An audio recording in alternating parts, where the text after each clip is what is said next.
ഇങ്ങനെ ഒരു സമരത്തിൽ ഇരിക്കുമ്പോൾ ഒരു സങ്കടമുണ്ട്. അതുകൊണ്ട് ഈ ഒരു ശുഭദിനത്തിൽ ഞാൻ റിക്വസ്റ്റ് ചെയ്യുന്നു പിണറായി വിജയൻജിയോട്, അവരെ ഒന്ന് വിളിക്കണം, അവരുടെ കൂടെ ചർച്ച തുടങ്ങണം. അവർ ഈ ആശാ വർക്കേഴ്സ് എന്ന് പറയുന്നത് നമ്മുടെ ഹെൽത്ത് സിസ്റ്റമിൻ്റെ ഫ്രണ്ട് ലൈൻ വാരിയേഴ്സാണ്. അവരെ ഇങ്ങനെ വിടരുത്. അതുകൊണ്ട് അവരുടെ ഒരു ജെന്യുവിൻ ഗ്രീവൻസസ് സെൻട്രൽ ഗവൺമെൻറ് തയ്യാറാണ് ഇത് ഡിസ്കസ് ചെയ്യാമെന്ന് പറഞ്ഞിട്ടുണ്ട്. അതുകൊണ്ട് സ്റ്റേറ്റ് ഗവൺമെൻറ് ഇതിന് ഒരു ഇനീഷ്യേറ്റീവ് എടുത്തിട്ട് അവരെ വിളിച്ച് ഇന്ന് ഈ പൊങ്കാല ദിവസം ഞാൻ റിക്വസ്റ്റ് ചെയ്യാണ്, അവരുടെ ബിഹാഫിൽ റിക്വസ്റ്റ് ചെയ്യാണ്, CM അവരെ വിളിക്കണം, പിണറായി വിജയൻ അവരെ വിളിച്ച് അവരിരുത്തി ചർച്ച ചെയ്യണം. ഈ 32 ദിവസം എൻ്റെ മനസ്സിൽ 32 ദിവസം ടു മെനിയാണ്.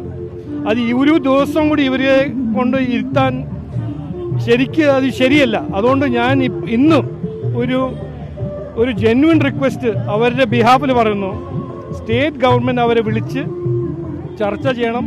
അവരുടെ ഗ്രീവൻസസിനെ പറ്റി അതിൻ്റെ ഒരു പരിഹാരം ഉണ്ടാക്കാൻ ഒരു ജെന്യുവൻ ശ്രമം അവർ നടത്തണം. അതിനുവേണ്ടി സുരേഷ് ഗോപിജി ഇവിടെ വന്നിട്ടുണ്ട്. സെൻട്രൽ ഗവൺമെൻറ്റിൻ്റെ സെൻട്രൽ ഗവൺമെൻറ്റിൻ്റെ സപ്പോർട്ട് എന്ത് വേണമെച്ചാലും ഞങ്ങൾ അവിടെ പോയി റിക്വസ്റ്റ് ചെയ്യാൻ തയ്യാറാണ്. ബട്ട് സ്റ്റേറ്റ് ഗവൺമെൻറ് ഇതിൻ്റെ ഇനീഷ്യേറ്റീവ് എടുക്കണം, ഇവിടെ ചർച്ച തുടങ്ങണം എന്നാണ് എൻ്റെ ഒരു ആഗ്രഹം, എൻ്റെ ഒരു അഭ്യർത്ഥന. സംസ്ഥാന സർക്കാർ ഒരു പിടിവാശി തുടരുന്നുവെന്ന് തോന്നുന്നുണ്ട് ഇക്കാര്യത്തിൽ ഇപ്പോഴും ഇത്രയും ദിവസം? അല്ല, എനിക്ക് ഇതിൽ രാഷ്ട്രീയം ചെയ്യാൻ ഒരു താല്പര്യമില്ല. ഇതൊരു ജെന്യുവൻ ഇഷ്യൂ ആണ്. എന്തുകൊണ്ട് ജെന്യുവൻ ഇഷ്യൂ? ആശാ വർക്കേഴ്സ് എന്ന് പറയുമ്പോൾ നമ്മുടെ കേരള മോഡൽ പറഞ്ഞ് നടക്കുന്ന ആൾക്കാരോട് ഞാൻ പറയാൻ ആഗ്രഹിക്കുന്നത്, നമ്മുടെ ഹെൽത്ത് സിസ്റ്റമിൻ്റെ ഏറ്റവും ഫ്രണ്ട് ലൈൻ വാരിയേഴ്സാണ് ആശാ വർക്കേഴ്സ്. അവരെ ഇങ്ങനെ 32 ദിവസം ഇരുത്തി അവരെ കൂടെ ചർച്ച ചെയ്യാണ്ട് ഒരു എൻലെസ് ഒരു സമരം ചെയ്യിപ്പിക്കുന്നത് ശരിയല്ല എന്നാണ് ഞാൻ പറയാൻ ആഗ്രഹിക്കുന്നത്. സിമ്പിൾ പോയിന്റാണ്.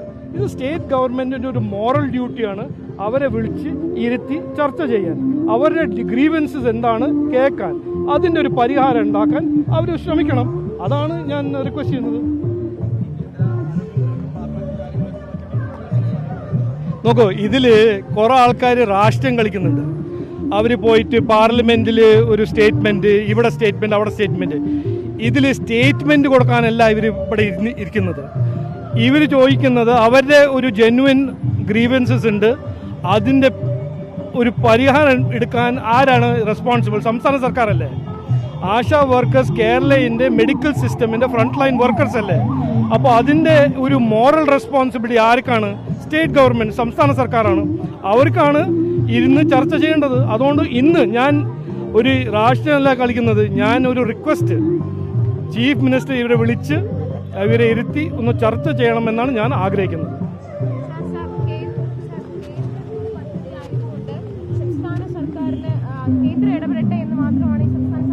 അല്ല, സംസ്ഥാന സർക്കാരിൻ്റെ ഈ പറയുന്നത് കേൾക്കുമ്പോൾ എല്ലാം സ്റ്റേറ്റ് ഗവൺമെൻറ് സെൻട്രൽ ഗവൺമെൻറ്റാണ് ചെയ്യേണ്ടത്.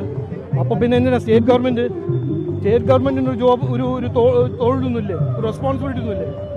അവർക്കുണ്ടല്ലോ ഒരു റെസ്പോൺസിബിലിറ്റി. ആ റെസ്പോൺസിബിലിറ്റി അവർ ഡിസ്ചാർജ് ചെയ്യണം.